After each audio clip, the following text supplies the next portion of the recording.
Cet épisode commence avec Candan, qui explique à Sevgi que Demir est furieux contre elle parce qu'elle ne lui a pas dit ce que Djemal lui avait avoué. Elle ajoute qu'il a perdu confiance en elle.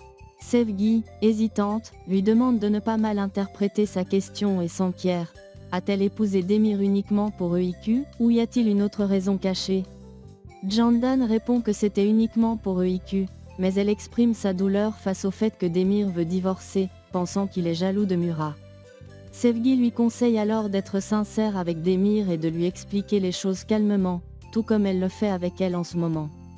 Ensuite, Sevgi propose d'aller faire des courses ensemble et de cuisiner à la maison pour se changer les idées. Pendant ce temps, Demir est au restaurant, débordé par le travail. EIQ, pleine d'enthousiasme, l'aide à servir les clients. Ces derniers sont impressionnés par la petite et ne manquent pas de l'adorer. Le patron du restaurant est très fier d'elle, et Demir ne peut cacher sa fierté pour sa fille. Oğur arrive pour parler à Demir, mais ce dernier, occupé, lui demande de revenir le soir. Dans la confusion du moment, Demir renverse accidentellement une commande. Le patron, mécontent, lui adresse un reproche, et Demir s'excuse immédiatement. Oğur propose son aide, mais le patron refuse fermement et le prie de quitter les lieux. À ce moment-là, Candan envoie un message à Demir pour lui annoncer que Sevgi souhaite leur parler à tous les deux au sujet de EIQ. En lisant le message, Demir accepte de venir dans la soirée, ce qui réjouit Candan. Soulagée, elle se concentre sur ses courses avec Sevgi. Les deux amis terminent rapidement leurs achats et se rendent chez Candan pour cuisiner ensemble. Pendant ce temps, Demir et sa fille nettoient le restaurant après le départ des derniers clients. Le patron, satisfait du travail de Demir, le paye avec un petit surplus et récompense également EIQ pour son aide. Demir félicite tendrement sa fille et l'encourage à garder précieusement son argent. Sur le chemin du retour, Demir explique à EIQ que lui et Candan doivent rencontrer Sevgi dans la soirée. La petite accepte sans poser de questions, et ils rentrent tranquillement à la maison. De l'autre côté, Oğur se rend chez Candan, où Sevgi l'accueille chaleureusement et l'aide à enlever sa veste. Il s'assoit à table et goûte au repas préparé. Pendant ce temps, Demir confie EIQ à Mufid pour aller chez Candan. Mufid lui demande s'il a vu Oğur et lui annonce que Djemal est de retour, car il est passé chez elle. Choqué, Demir feint de ne pas être au courant. Il prend congé de Mufid et quitte la maison. Sur le chemin, il croise Djemal, qui lui confie qu'il a découvert que c'est Arzu qui l'avait dénoncé à la police. Djemal évoque des souvenirs de cette nuit-là, où Oğur lui avait dit qu'il avait un mauvais pressentiment, juste avant que la police n'arrive pour l'arrêter. Il affirme qu'Oğur devait savoir que la police allait intervenir. Mais Demir lui jure que ce n'est pas le cas. Peu après, Demir arrive chez Candan et est surpris de voir une table impeccablement dressée. Oğur lui demande de s'installer et lui explique qu'il s'agit d'une surprise préparée par Sevgi et Candan. Les deux femmes sont dans la cuisine. Demir profite de ce moment pour interroger Oğur. Pourquoi ne lui a-t-il pas dit que Djemal était passé chez eux? Oğur répond qu'il avait justement essayé de lui en parler plus tôt dans la journée, mais que Demir ne l'avait pas écouté. Un instant plus tard, Candan et Sevgi reviennent de la cuisine, et tout le monde s'installe pour dîner ensemble.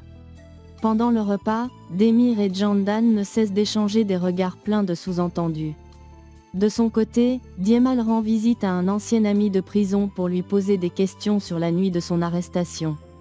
Il cherche à savoir si Oğur était réellement au courant de l'arrivée de la police. Cependant, il ne reçoit aucune réponse satisfaisante et repart frustré. Chez Candan, la conversation se poursuit, et Demir parle de son nouveau travail au restaurant.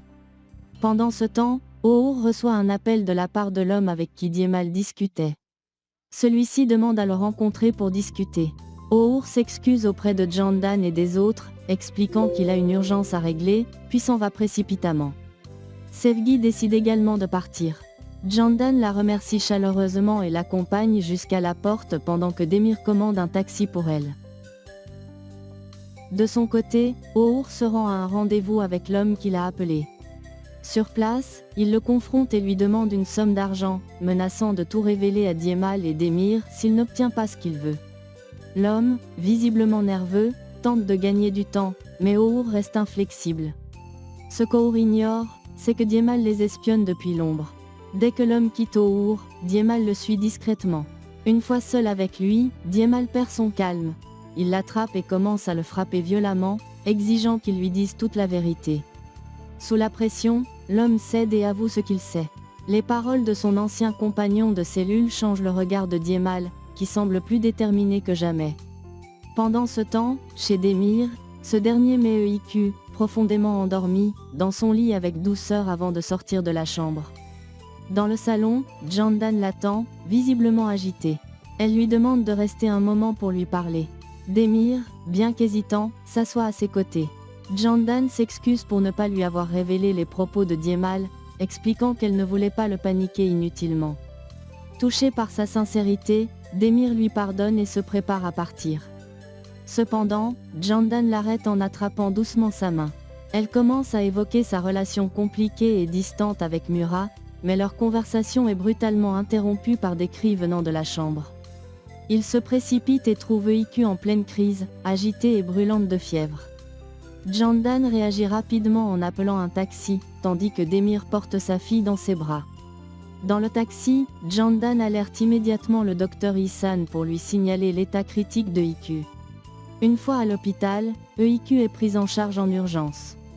Demir, le cœur brisé, reste près d'elle et tente de la rassurer en lui murmurant qu'il ne l'abandonnera jamais. À ses côtés, Jandan le soutient, lui tenant la main et l'encourageant à garder espoir. Peu de temps après, le docteur Ihsan arrive avec une mise à jour. Il informe Demir et Jandan qu'ils ont réussi à faire baisser la température de EIQ, mais qu'il faudra attendre le lendemain pour avoir des résultats plus précis concernant son état. Demir, inquiet, passe la nuit à veiller sur sa fille à travers la vitre, son visage marqué par l'angoisse. Au petit matin, Ihsan les rejoint avec des nouvelles. Il leur explique que les médicaments que EIQ prenait ne sont plus efficaces. Selon lui, une greffe de moelle osseuse est désormais leur seule option pour sauver la petite. Il insiste sur l'urgence de trouver un donneur compatible. Face à cette annonce, Demir et Jandan sont dévastés. De son côté, Diemal, furieux, se rend chez Demir et frappe violemment à la porte. N'obtenant aucune réponse, il aperçoit Our qui monte précipitamment dans un taxi. Intrigué, Diemal le suit discrètement. Dans le taxi, Our semble tourmenté, préoccupé par l'état de EIQ et les conséquences de ses actions passées. À l'hôpital, le stress monte. Ihsan confie à Demir et Jandan qu'ils n'ont toujours pas trouvé de donneur compatible, ce qui augmente la pression face à l'urgence de la situation. Demir, accablé, tente de garder espoir, mais la peur de perdre sa fille l'envahit. Our arrive alors à l'hôpital, la mine sombre. Diemal, toujours sur ses traces, entre à sa suite.